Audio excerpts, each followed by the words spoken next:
और आज मोदी जी के नेतृत्व में भारत सुरक्षित, दुनिया की कोई ताकत भारत पर नजर उठाने की हिम्मत नहीं कर सकती। இன்று நம்முடைய பிரியமான மாண்புமிகு பாரத பிரதமர் நரேந்திர மோடி அவர்களின் அரசை பார்த்து எந்த ஒரு தீய சக்தியும் கண்ணெடுத்து கூட பார்க்க முடியாத நிலைமை நமக்கு அளிப்படுத்தியிருக்கிறார் நம்முடைய மாண்புமிகு பாரத பிரதமர் நரேந்திர மோடி அவர்கள்।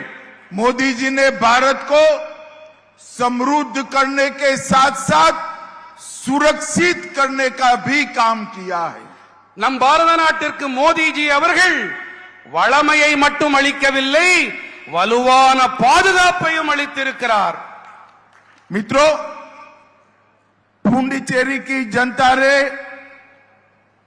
एनडीए पर, बीजेपी पर, हमारे नेता रंगास्वामी जी पर और मोदी जी पर भरोसा जताया है।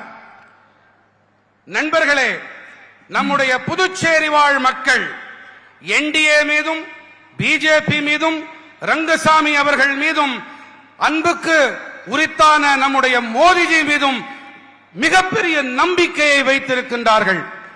2021 असेंबली इलेक्शन में पुदुचेरी की जनता ने 44% वोट दिया। 2021 ஆண்டு நடந்த புதுச்சேரி சட்டப்பேரவை தேர்தல்களிலே புதுச்சேரி மக்கள் நமக்கு 44 விழுக்காடு ஆதரவு அளித்திருக்கின்றார்கள்। और 30 में से 16 सीटें दी थी। 16 आउट ऑफ 30। 30 16 நமக்கு சீட்டுகளை அளித்திருக்கின்றீர்கள்। मगर इस बार भारतीय जनता पार्टी और एआईएनआरसी का अलायंस, एआईडीएमके का अलायंस हम लक्ष्य कर चले हैं। More than 24 seat BJP alliance जीतेगी।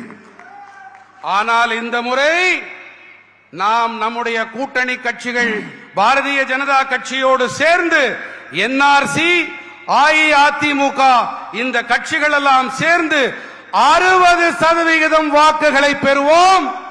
நாம் 24 இருக்கைகளையும் நமக்காக்கிக் கொள்வோம்। मित्रों, हमारे 5 साल जो गड्ढा कर गए थे नारायण स्वामी जी, वो गड्ढे को भरने में गए हैं। இங்கே முதலமைச்சராக இருக்கக்கூடிய திரு நாராயணசாமி அவர்கள் நமக்கு இங்கே சிறப்பாக ஆட்சியை அளித்துக் கொண்டிருக்கின்றார்।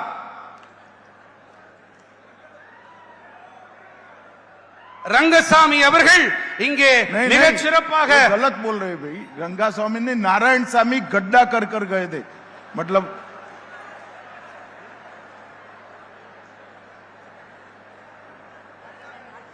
ये सुराना समझाओ भाई। இப்பொழுது முதலமைச்சர் ரங்கசாமி அவர்கள் ஆட்சிக்கு முன்னால் இருந்த நாராயணசாமி அவர்கள் மிக மோசமான ஆட்சியை இந்த புதுச்சேரிக்கு அளித்திருக்கின்றார்। 5 साल तक कांग्रेस सरकार ने यहां पर भ्रष्टाचार और एक प्रकार से अव्यवस्था का माहौल बनाया था। அந்த மோசமான ஆட்சியை அளித்த அந்த 5 ஆண்டுகளில் இங்கே ஊழல் மட்டும் இல்லை, இங்கே அமைப்புகளும் சரியாகவே இயங்கவில்லை, சீர்கேடு உச்சத்தில் இருந்தது। 5 साल में हमने भ्रष्टाचार समाप्त करा, अव्यवस्था को व्यवस्था में बदला है और समय है अब अगले 5 साल पुदुचेरी को विकसित पुदुचेरी बनाने का टाइम आ गया है। இந்த கடந்த 5 ஆண்டுகளிலே நாம் சட்டம் ஒழுங்கையும் சீர் செய்திருக்கின்றோம், அமைப்புகளையும் மீள் நிர்வாகம் செய்திருக்கின்றோம்। அடுத்ததாக நாம் வளர்ச்சி பயணத்திலே அடுத்த ஆண்டு மேலும் பயணித்தாக வேண்டும்। मित्रों, अगले 5 साल हम सब दृष्टि से पुदुचेरी को विकसित बनाने का संकल्प लेकर आगे बढ़ रहे हैं। அடுத்த 5 ஆண்டுகளிலே புதுச்சேரியை வளர்ச்சி அடைந்த ஒரு பிரதேசமாக ஆக்க வேண்டும் என்ற மன உறுதிப்பாட்டோடு நாம் பயணிக்க இருக்கின்றோம். पहले समय था पुदुचेरी के फैसले दिल्ली के दरबार में गांधी परिवार लेता था. अब पुदुचेरी के फैसले पुदुचेरी स्वयं ले रहा है. முன்னர் அரண்மனை தில்லி அரண்மனையிலே புதுச்சேரியை சேர்ந்தவர்கள் அங்கு போய் ஐயா உள்ளேனையா என்று அங்கு ஆஜர் கொடுக்க வேண்டி இருந்தது. இப்பொழுது புதுச்சேரி தானே சுயமாக இயங்கக்கூடிய ஒரு அமைப்பாக ஒரு அரசாங்கமாக ஆக்கப்பட்டிருக்கிறது.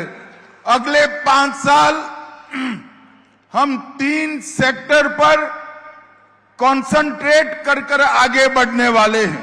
அடுத்த 5 ஆண்டுகளிலே நாம் 3 துறைகளில் நம்முடைய பெரு கவனத்தை செலுத்தி ஆட்சி அமைக்க இருக்கிறோம், ஆட்சியை வழிநடத்த இருக்கின்றோம்.